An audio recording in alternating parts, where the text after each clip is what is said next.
Good morning. Today I'd like to talk about change. How many of you play an instrument? How many of you are passionate about a sport you exercise in regularly?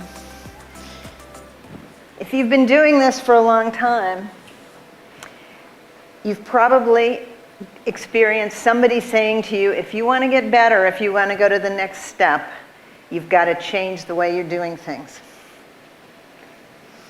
Change is easy, right? No problem. No, change is hard. And one of the reasons change is hard is due to muscle memory. Now, muscle memory is a good thing for the most part. It's what we think of that lets us get on a bicycle after 20 years of not riding a bike and find we can still do it. It's the way we wire our brains so that we can do something repeatedly and get flawless and very efficient and smooth at doing it. We do it with sports, we do it with instruments. A lab tech who has to draw blood regularly develops the muscle memory to do that. A surgeon who performs a procedure over and over again has the muscle memory to do it right, to do it smoothly. But if you do get told you need to change to get better, muscle memory makes it hard. So I'm not a runner, but I've been told that the way you tie your shoes can affect your gait because it affects the way the shoe sits on your foot. So if you're a runner and you're training for the next big race and you want to get better, you may be told you need to tie your shoes differently. And this website claims there are 25 different ways to do it. I only know 2 of them. Most of us tie our shoes automatically, but okay, you really want to do well in that next race, so you say, I'm going to learn to tie my shoes a different way, a better way for my gait. So I get started. Monday morning, I wake up to go for my run, and I do it. I use the new method. It takes me longer, but I do it. Tuesday morning, I'm thinking about the meeting I have when I get to work, and I forget, and I do it the old way. Wednesday morning, though, I remember, I do it right, I do it the new way. Thursday, forget. Friday, forget. Saturday, I give up. You know, it's just too hard. I don't have enough motivation to make this particular change to put reinforcement in place. Now, if I really, really care about it, maybe I get my coach to call me each day before I run. Or I use my Fitbit or Apple Watch to remind me. Or I have some other mnemonic. I put a note on my shoes. But for the most part, what happens when we try to change without sufficient motivation and without reinforcers in place is we start towards our vision and we give up. Now, we're not here to talk about sports and the way we tie our shoes. We're all in healthcare or in the business of innovation. And we have to remember that organizations have muscle memory as well. It's a little different. It's not the same kind of brain channels, but it's the culture, it's the process, it's the procedures we put in place that let us operate smoothly, that let decisions be made easily, because we know what the chain of command is. We know what the process is in our organization.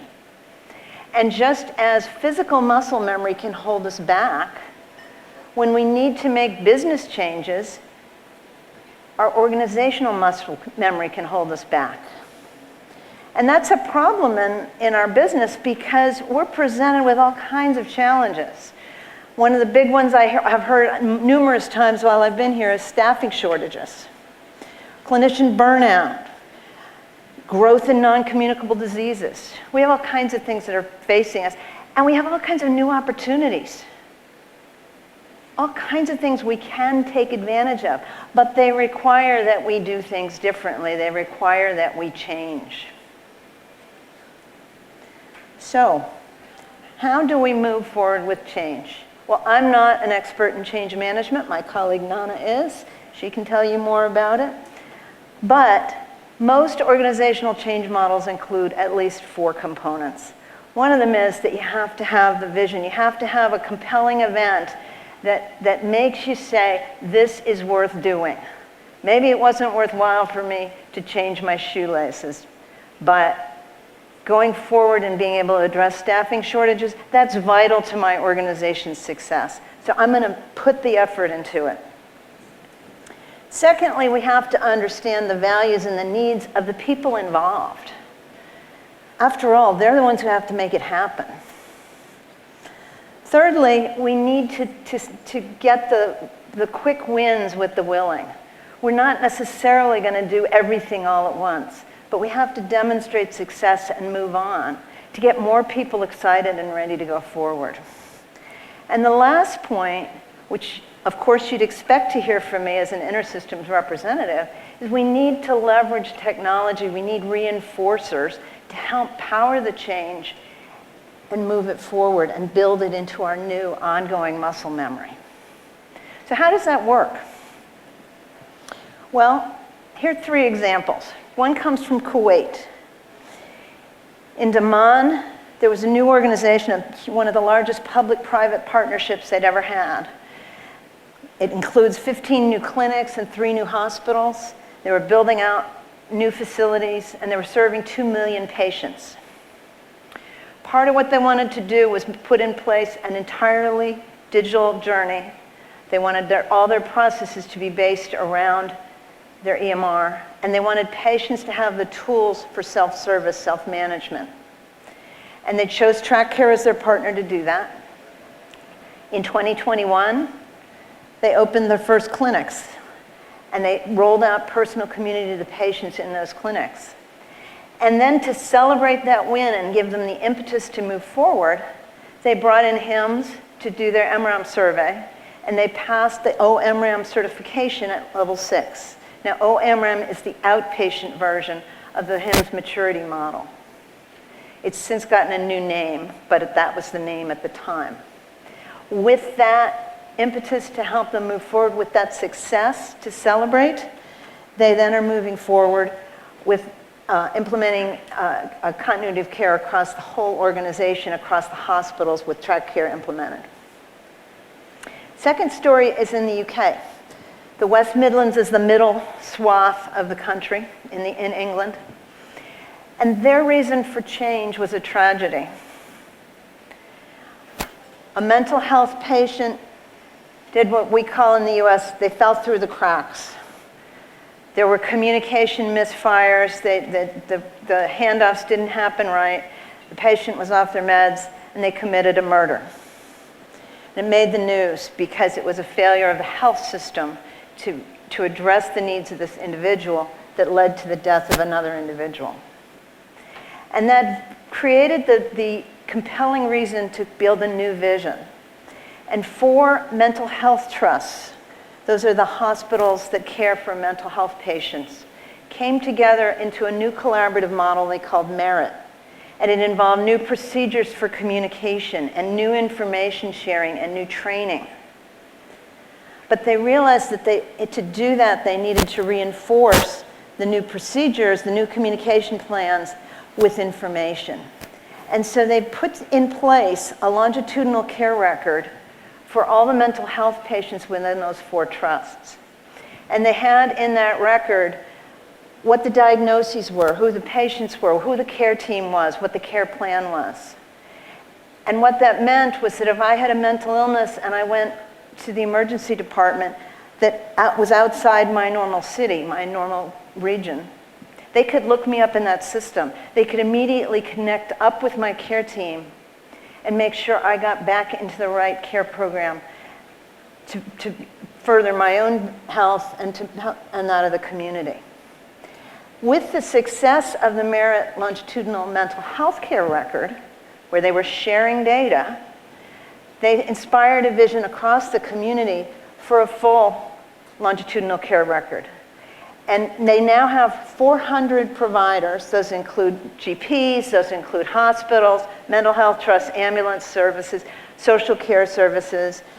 They're serving a population of 3.1 million people, and they have a comprehensive longitudinal care record built on InterSystems HealthShare, unified care record. They can all reach into that to get data about their patients, to make sure the handoffs between providers are smooth.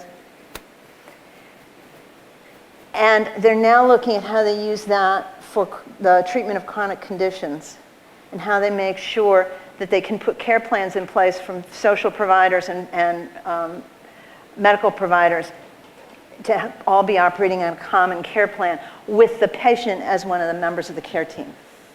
So they've built that vision gradually, and it continues to grow. The last story is from here in the region with Huachu Hospital. They had a vision for a fully digital patient journey across the hospital, and they've been working with TrackCare for years to make that happen. But it was a little bit more challenging as they worked at getting the nurses involved with that digital health journey, because our nursing staffs want to engage directly with patients. They don't want a computer coming between them and the patient. So the organization realized that they needed to move to the newer version of TrackCare with what we refer to as our mobile-enabled user interface. They needed to be able to reduce the need for the nurses to look at that record.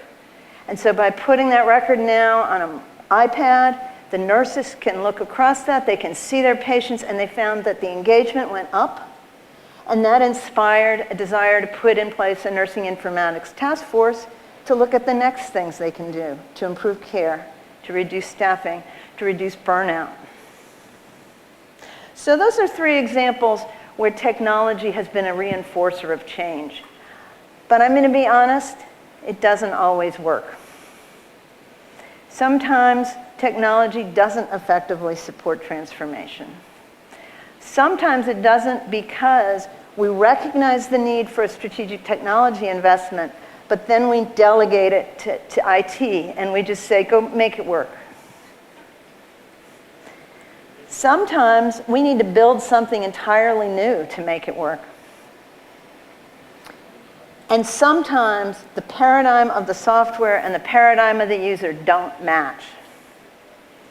So what are we doing to address this? Well, InterSystems wants to make sure that you don't have that fall off, that you do move forward. And we can't do that on our own, but we're trying to put things in place to help you move in that direction. So one of them is to recognize that implementing a major software system is never just an IT project. And in fact, Everton Santos from CLASS is going to be telling you more about the research that CLASS has done. But when they interview EHR users, and they've done hundreds of thousands of interviews, what they find is that 2/3 of the people responding, 2/3 of the contributors to a successful EHR implementation and the perception of value is dependent not on the EHR vendor, but on the user and on the organization's governance and structure. Everton will expand on that. We learn, as John said, from the analysts we work with, we learn from you, and so we're continually improving the practices of our implementation and upgrade process to take into account best practices that we've learned from research, what we've learned from working with you, what we've learned from the industry as a whole. We're putting in place data-driven adoption programs so that you can recognize where, in fact, you're not getting the level of adoption of a function or a service for the software you've made such a huge investment in. And we're helping you have the tools to increase that. We're partnering with CLASS on their Arch Collaborative. We're partnering with HIMSS on the MRAM program to ensure you can take advantage of those and learn from them. We've put in place Client Connection, which John's talked about a little, and we encourage you to join it today if you haven't already. And we've built in a release model for TrackCare that puts out continuous, what I call bite-sized releases. So you don't have to wait 2 years and then go through this huge change. You can be absorbing new capabilities all the time and aligning those with your strategic vision. Okay, what if the vision needs something new? What if you got to build something else to make it work? Well, what if you want to harness the power of your data to get greater insight into your operations? It's your data. One of the accusations that's sometimes made against the EHR industry is that they hold onto the data. They treat it as something that the customer isn't entitled to. It is your data. You can pull all the data out of TrackCare. You can pull all the data out of HealthShare. We'll help you manage it. We've provided APIs so you can get at any of it. Iris for Health gives you all kinds of capabilities to do your own analytics, to do integrated machine learning close to the data. We want to make sure you have that data to use. Maybe you've chosen a solution partner who isn't one of the strategic partners we have. You know, we work with people like Nuance and Zebra and Imprivata, but maybe you've chosen a different vendor. That's okay. As long as we can technically line up, you can make those choices. Maybe you want to add in new capabilities using Smart on Fire, or you want to add in new decision support rules using CDS hooks, or you want to integrate other systems within your organization using Health Connect. We've made that possible, and we can work with you on doing that. Or maybe you have an innovation team in your organization, you've got a startup company, and you're building a new digital health solution. How can you take advantage of those 45 years of experience John was telling you about? Well, on the foundation of our expertise and experience around the world, the 80 countries we work in, the billion health records managed in our technology, we've built a new startup program. We have an incubator in Prague called Celestinas. It's on its second year and second round of young companies, pre-seed companies, who are working there, going through a 6 to 9 month curriculum where we teach them about funding, we teach them engineering, we teach them about how to use our software. We take them to conferences with us. Many of them are going to health and we'll be making pitches to the investors who are there in Las Vegas in October. We have companies there from 3 or 4 different continents at this point. We have a number of accelerators we're investing in other parts of the world as well. We have a startup growth kit for those companies who are a little further along in the process, who want to try out our technology and have engineering assistance to do that, or need some marketing support with Google AdWords campaigns or some of the expertise our team can provide. And we have cloud offerings that let you take advantage of lightweight cloud-based services and scale up as your company succeeds. Our goal is to put that startup program, build it on the success and the experience we have to foster your success. And if you scan that code, you can get to more information about the program. Lastly, I said sometimes technology doesn't serve as an enabler for change because, in fact, the paradigms don't line up. We talked about bicycles as an example of muscle memory. One of the challenges with riding a bicycle is that as you go up and down hills, you want to keep at a steady pace, and so you need to shift the gears up and down. But as you probably know, bicycles have this really complex set of gears. They have big gears and little gears, and one's controlled with one hand and one's controlled with another. So you get up to 7th gear and you want to go to 8th, and you can't just click 8. You have to know to shift down on one hand and up on another. And then when you want to go down, you got to reverse the process. The user has to understand the physical construction of the bicycle in order to just do what they want to do. Well, software sometimes works that way too.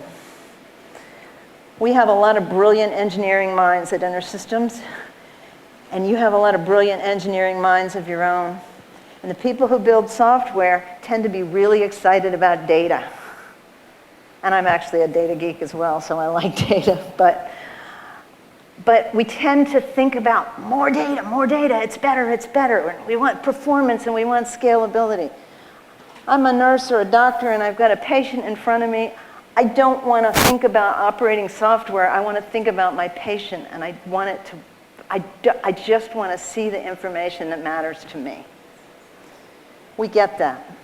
So we've changed the way we develop our TrackCare software. And we have a new collaborative product development process that's very close to the users. We've built out inclusive design teams with UX experts and user experience, and subject matter experts from within InterSystems, and engineers, and our regional experts, and you, our customers. And we go through an iterative process of getting together and saying, okay, this is what needs to happen to support this process. Here's what a minimum product would look like. And then within days or weeks, we can go through and show the next round of that, and they can say, oh no, that's not what we meant. It needs to work this way. Or we thought that worked, but it really doesn't work that way. And then we can push it out for customer validation very rapidly because, as I said, we have a continuous bite-sized release process. And what that means is that our newer software comes out of the box with intuitive new features that reflect the needs of the users from the beginning. And you're going to see that. This is a screenshot from our new nursing care plan work. You'll see that in personal community. You'll see that as we go forward with the encounter record, and you'll see that spreading across the entire track care design process. But can we do more? Well, as everybody's aware, in the last year, generative AI has become the hot topic. It's probably the most rapidly adopted software ever. So we've started to ask, what can we do better? And John gave some examples of our own internal processes, but we've also been experimenting with it relative to what you want to do. So one of those things is that when you talk to people about analytics, they're all about democratizing analytics, democratizing access to the data. The trouble is, it's not that easy to do if you don't really understand it. So what we wanted to experiment with is, can we make it easier to work with SQL queries? Can we make it as easy as just asking a question? And so my colleague put together a little video for us. This is within Microsoft Teams. We're querying the HealthShare Health Insight database, which is a massive set of pre-built cubes. And it doesn't care what language we ask it a question. We've gone and said, how many patients do I have in my database? Well, I've got about 1.6 million. And what you can see, when we get to the next question, you'll see a second box pop up. That's the SQL that's being generated behind the scenes. My query is in a language that's comfortable for me. In this case, it's Thai, which is not comfortable for me, I will admit. But we're now finding out how many patients we have in that database between the ages of 30 and 50 who have diabetes. And it recognizes behind the scenes that I'm looking for the diagnosis field. Now, this is not entirely magic. Our engineers had to do some tuning on the back end, but it makes it very easy for the user to ask a question. So, for those who don't speak Thai, here's what we did. We put in a simple question. We got a straightforward answer. Very easy to understand. We could do the same thing in Indonesian Bahasa. And by the way, here we're responding at the end, saying thank you in English. So that's one experiment we're doing. We're not quite sure where it's going to go, but we're really excited about it. What's the second experiment? Well, there's an organization in Western Massachusetts, about 2 hours away from our Boston headquarters, that's known as Bay State Health. It's not a huge system. They have about 800,000 patients in their catchment area. Like many organizations, they've implemented a patient portal. This is built on personal community, InterSystems personal community. And they're very careful, using best practices, to tell patients that if they have a life-threatening emergency, they should not be communicating using the patient portal. They need to pick up the phone and dial 911, which in the United States is what brings the ambulance to your house. But of course, people don't listen. And so of the 1,000 or so messages they get every day, there are always a portion that are, in fact, urgent, life-threatening situations. Their call center team wants to be able to better triage those and be able to take action on them. They're trying to sort through 1,000 messages a day. They want to take action on the really important ones up front. So they asked us whether we could learn from that data and better predict which cases needed to be treated first or addressed first by the call center team. So we said, okay, we trained on a day's worth of data. We used 5 different machine learning modules. We got up to a 93% prediction accuracy. And then we tried that against several other days of data, validated that in fact it worked. And what we came up with is we can then tag the records that are urgent automatically so that when the call center team comes in to work the list, they can automatically sort those to the top of the list. Now, they're still going to have to work through the others. They're still going to have to find that there might, in that 93% accuracy, be another one they need to address. But the idea is to make that quicker, to improve patient safety, patient care. But that same approach can be used to improve the patient experience with the portal.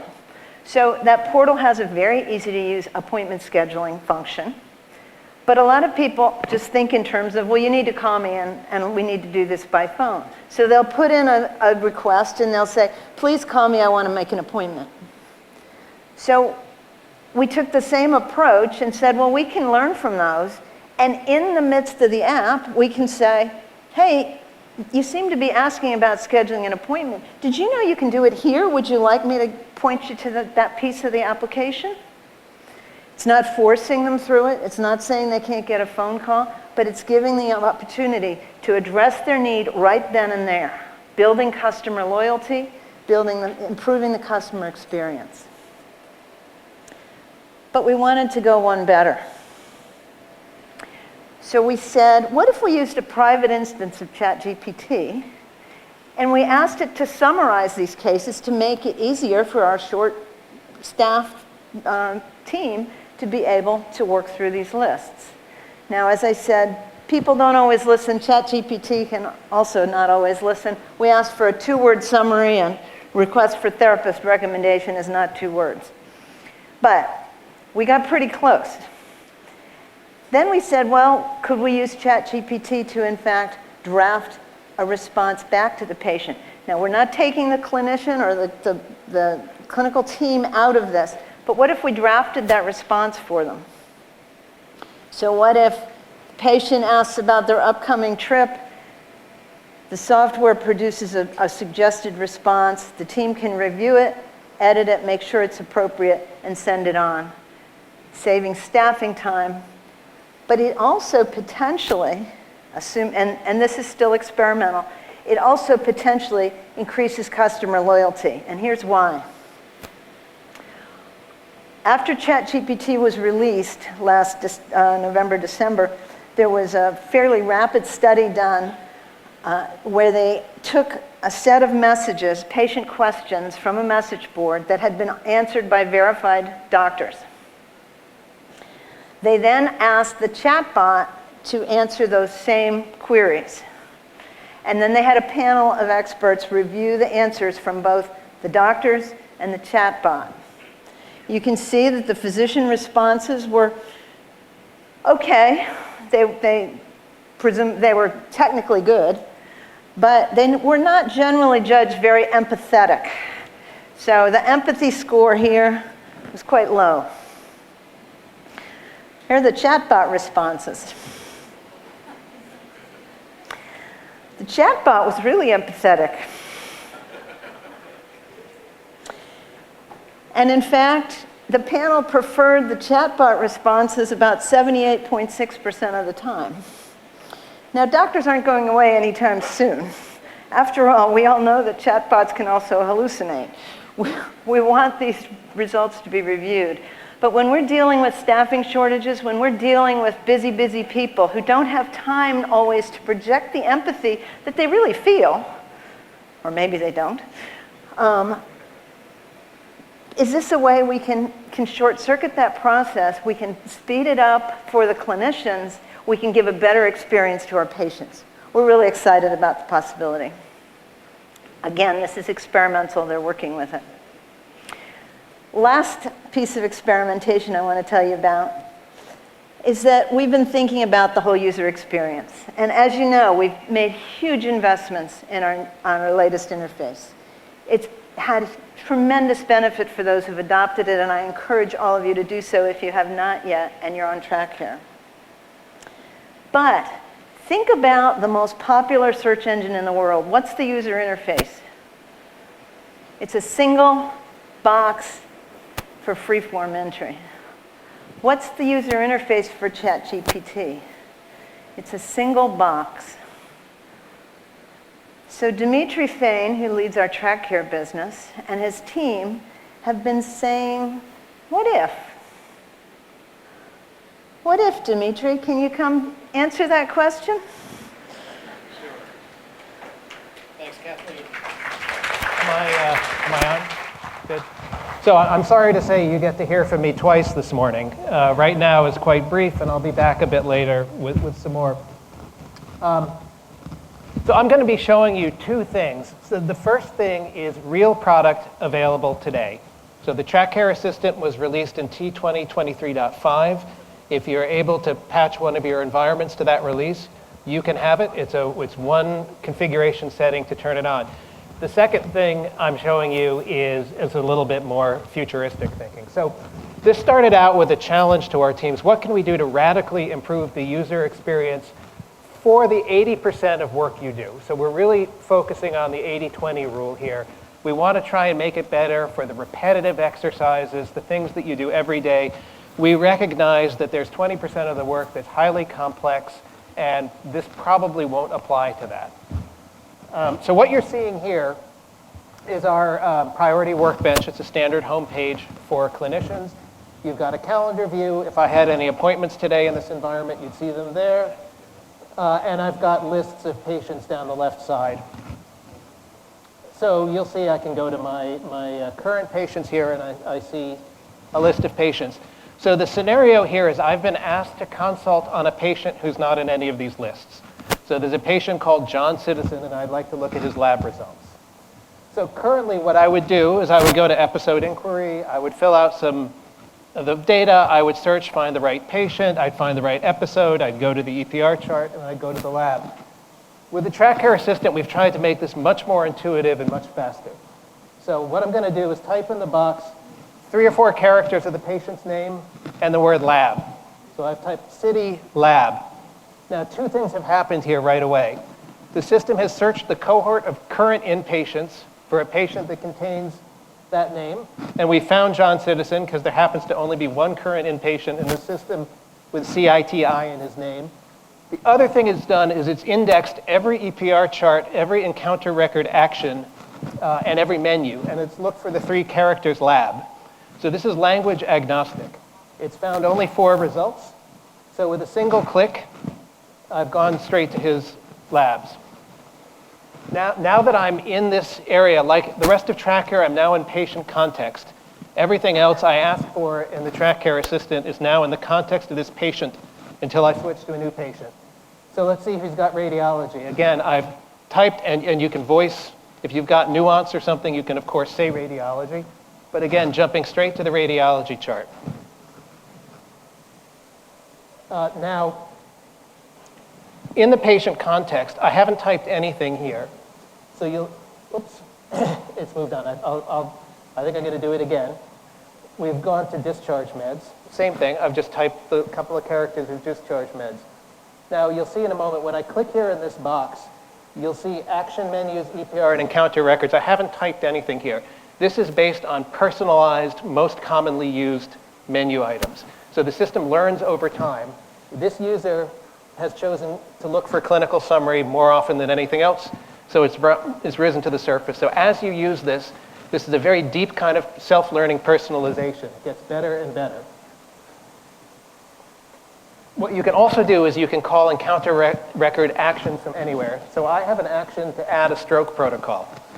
So I'm again looking just a couple of characters, add stroke protocol. This triggers the action, opens the order screen, puts my stroke protocol order set in the order cart. Now I can resolve any alerts. I can untick and tick things. And again, with a couple of characters or a couple of words and a single click, I've been able to order this entire order set for this patient. So the thing that I really like about this is there's 0 configuration, apart from just turning it on. Because it's based on text searching, and because of the structure of Track Care and the way our EPR charts, assuming your EPR charts are named something like what they actually are, which all of the ones we ship are, and I assume any ones that are created out in the field are, this should generally work very well. And we expect this again for the commonly, intuitively finding data in the chart. We think this will make a tremendous difference This is the first phase of the development. It's available today. We do plan to do a lot more in the coming months and years, and you'll be hearing a lot more about this. So now a little bit more in line with what Kathleen is saying. I'm now stepping away from released product. The lawyers have asked me to tell you the next section is not released product. This is blue sky R&D thinking. So what if, as Kathleen said, are we able to go to the next slide? Yeah, there we go. Okay, so the next thing we've done is we've thought about how can we bring generative AI to the table. So the Track Care Assistant is eventually a framework to call into other systems like generative AI. So what we've done here is we're back in the same place. We're going to search for the same patient, the John Citizen. We're going to look at his lab, and this is just to get the patient in context.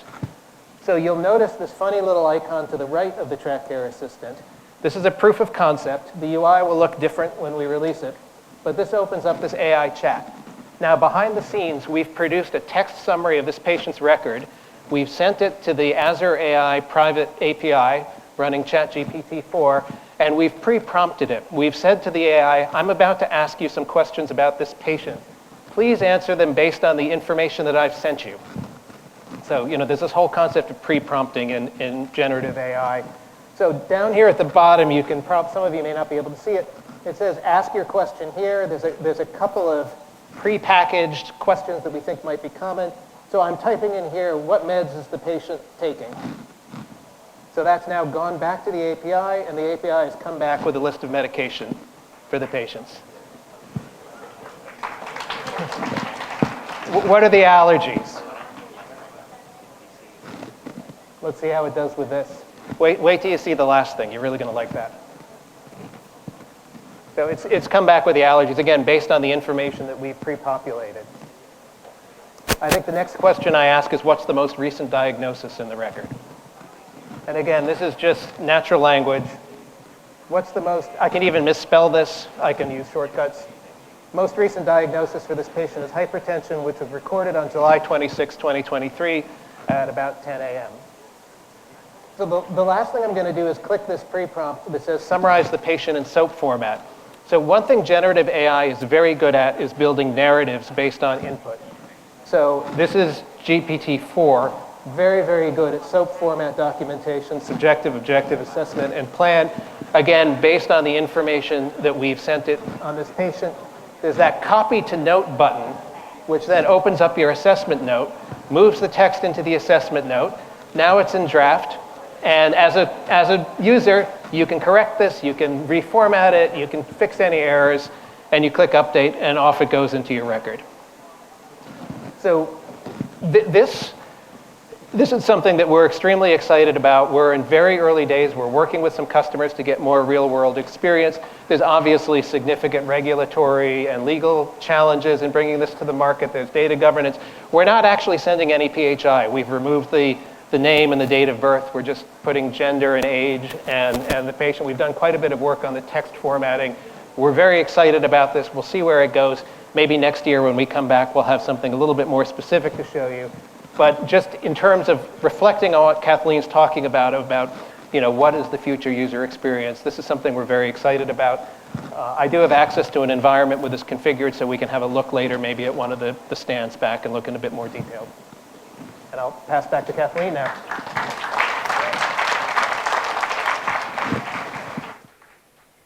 All right.